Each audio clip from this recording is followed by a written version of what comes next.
कैदी नंबर 804 इस कदर मुतमिन क्यों है? कैदी नंबर 804 इस कदर मुतमिन होकर क्यों कह रहा है कि बहुत जल्द बहुत बड़ा सरप्राइज आने वाला है?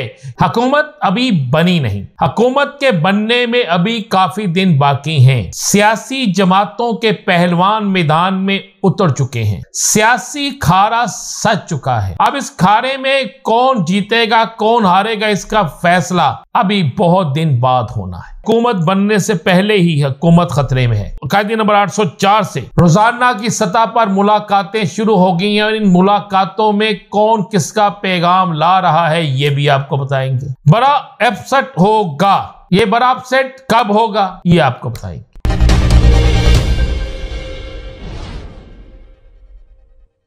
बिस्मिल्लाहिर्रहमानिर्रहीम, अस्सलातु वस्सलामु अलैका या सय्यदी या रसूल अल्लाह, अस्सलातु वस्सलामु अलैका या सय्यदी या हबीब अल्लाह। तमाम सुनने वालों को अस्सलामु अलैकुम। मैं हूं राना अज़ीम और आप देख रहे हैं राना अज़ीम ऑफिशियल यूट्यूब चैनल और फेसबुक पेज। हुकूमत अभी बनी नहीं, हुकूमत के बनने में अभी काफी दिन बाकी हैं। सियासी जमातों के पहलवान मैदान में उतर चुके हैं, सियासी खारा सज चुका है। अब इस खारे में कौन जीतेगा कौन हारेगा इसका फैसला अभी बहुत दिन बाद होना है। तकरीबन 28-29 फरवरी को इसका फैसला होना है, लेकिन उससे पहले ही हालात बहुत सी चीजों की निशानदही करना शुरू हो चुके हैं। अभी से ही ये बातें शुरू हो गई हैं कि शायद हुकूमत अपना टेन्योर पूरा ना कर सके। अभी से ये बातें शुरू हो गई हैं कि मरियम नवाज शरीफ के अलावा क्या वजीर आला पंजाब के लिए और उम्मीदवार कोई नहीं था। अभी से ये बातें शुरू हो गई हैं कि मियां नवाज शरीफ को, जिन्हें 2 दिन कबल इलेक्शन से अखबारात में बतौर वजीर आजम जिनके इश्तिहारात दिए गए, आखिरकार वो क्यों इलेक्शन नहीं लड़ रहे वजीर आजम का। और ऊपर से मौलाना फजलुर रहमान की बड़ी धुआंधार गुफ्तगू, फिर मुख्तलिफ सियासी जमातों की तरफ से एहतजाज शुरू करना, इन सब चीज़ों के बावजूद और फिर गैस की कीमतें बढ़ना, तेल की कीमतें बढ़ना और पेट्रोल, तेल, गैस, बिजली, हर चीज़ की कीमतें बढ़ना, ये सारी चीज़ें वक्त से पहले ही इस बात का इशारा दे रही हैं कि आइंदा इंतखाबात भी वक्त से बहुत पहले होने जा रहे हैं। जेल में बैठा कैदी नंबर 804 इस कदर मुतमिन क्यों है? कैदी नंबर 804 इस कदर मुतमिन होकर क्यों कह रहा है कि बहुत जल्द बहुत बड़ा सरप्राइज आने वाला है? कैदी नंबर 804 क्यों जेल में बैठकर इस कदर मुतमिन होकर अपने खिलाड़ियों को कह रहा है कि आप निकलें, असेंबलियों में भी जाएं, एहतजाज भी करें, बहुत जल्द बहुत कुछ आपको मिलने वाला है। ये बड़ी अहम है, लेकिन आज हम 3 चीजों पे बात करेंगे, उसमें ये सारी चीजें भी डिस्कस करेंगे कि हुकूमत बनने से पहले ही हुकूमत खतरे में है। कैदी नंबर 804 से रोजाना की सतह पर मुलाकातें शुरू हो गई हैं और इन मुलाकातों में कौन किसका पैगाम ला रहा है ये भी आपको बताएंगे। बड़ा अपसेट होगा, ये बड़ा अपसेट कब होगा ये आपको बताएंगे। एक बात आप ज़हन नशीन कर लें अच्छे तरीके से, वो बात यह है कि इस वक्त पूरी दुनिया और पाकिस्तान, इन सब का महवर अडयाला जेल के अंदर बंद कैदी नंबर 804 है। ना तो जाती उमरा में बैठे हुए बाऊजी, ना सिंध में बैठे हुए या इस्लामाबाद में बैठे हुए आसफ अली जरदारी साहब, और ना ही चौधरी शुजात हुसैन साहब, बल्कि इन सब का महवर आज पूरी दुनिया, पाकिस्तान के अंदर, पाकिस्तान से बाहर, इस वक्त जो शख्स सबसे ज्यादा अहमियत इख्तियार कर चुका है वो जेल में बंद कैदी नंबर 804 है।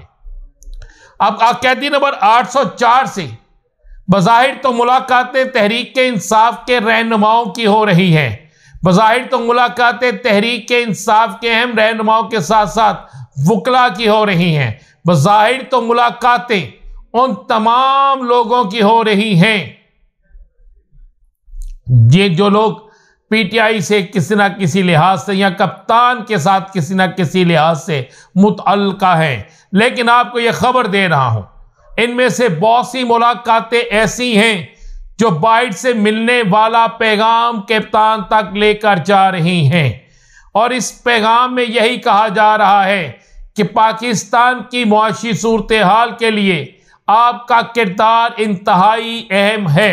यानी ये तसव्वुर कर लिया गया है, इस बात को मान लिया गया है कि पाकिस्तान की मुआशी सूरत हाल, पाकिस्तान की इक्तसादी सूरत हाल के लिए कप्तान और तहरीक इंसाफ लाज़िमुल मज़लूम हैं।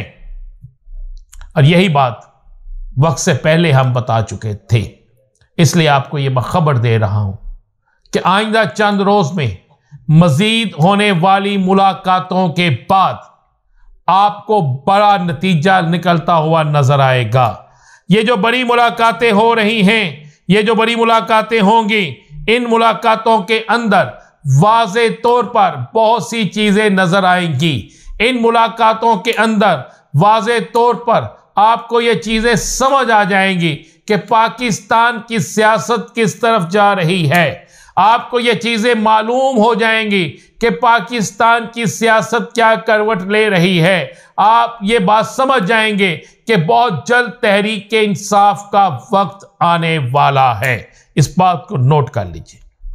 हुकूमत बनने से पहले इसलिए खतरे में है कि हुकूमत के अंदर बहुत से मौजूद लोग, बिलखसूस सियासी जमातें जो हुकूमत का हिस्सा बनेंगी, उन्हें यह बात वाज़े तौर पर मालूम है कि इस हुकूमत के मार्ज़े वजूद में आने के बाद जिस पर धांधली के इल्ज़ामात हैं, जिस पर पसंदीदी के इल्ज़ामात हैं, जिस पर बहुत से इल्ज़ामात हैं, खुद पीडीएम के सरबराह जो हैं मौलाना फजल रहमान इस हुकूमत के खिलाफ खुलकर बोल रहे हैं, तो इससे ये बात नजर आती है कि आने वाले वक्त में इस हुकूमत के अंदर और हुकूमत के बाहर बहुत ऐसे हालात पैदा होने जा रहे हैं कि हुकूमत बनने से पहले ही हुकूमत जल्द अज जल्द ख़त्म होने का अलार्म बज गया है, बल्कि ख़तरे की घंटी बज गई है। बहुत से, जिस तरह फैसल वाडा साहब ने भी कहा और भी बहुत से लोगों ने कहा है कि यह हुकूमत अपना टेन्योर, शायद टेन्योर का एक हिस्सा भी पूरा ना कर सके। बहुत से लोगों ने कहा है कि 6 माह ना चला सके। और यह भी कहा जा रहा है कि इस दौरे हुकूमत में IMF के मुआहिदों के तहत इस कदर महंगाई और इस कदर अवाम को सख्ती झेलनी पड़ेगी महंगाई की सूरत में कि जो हुकूमतें इक़्तिदार के मज़े लूट रही होंगी, शायद उनके लिए ये आखिरी इलेक्शन हो। ये बात तो बिल्कुल दुरुस्त है कि बहुत सी सियासी जमातें, जिस तरह बहुत से सियासी चेहरे इन इंतखाबात में आउट हो गए हैं, हो सकता अगले इंतखाबात में और भी बहुत से लोग जो हैं आउट हो जाते। एक और आपको जाते जाते खबर दे दूं, हुकूमत बनते ही बड़ा अपसेट होगा, एक इतना बड़ा अपसेट कि जिसके मतलब आपने सोचा भी नहीं। वो बड़ा अपसेट हुकूमत बनने के चंद दिन बाद होगा और आपको फिर मेरी ये बात याद रहेगी और इस बड़े अपसेट में बड़े बुर्ज उल्टेंगे। इजाज़त दीजिए, अल्लाह हाफ़िज़।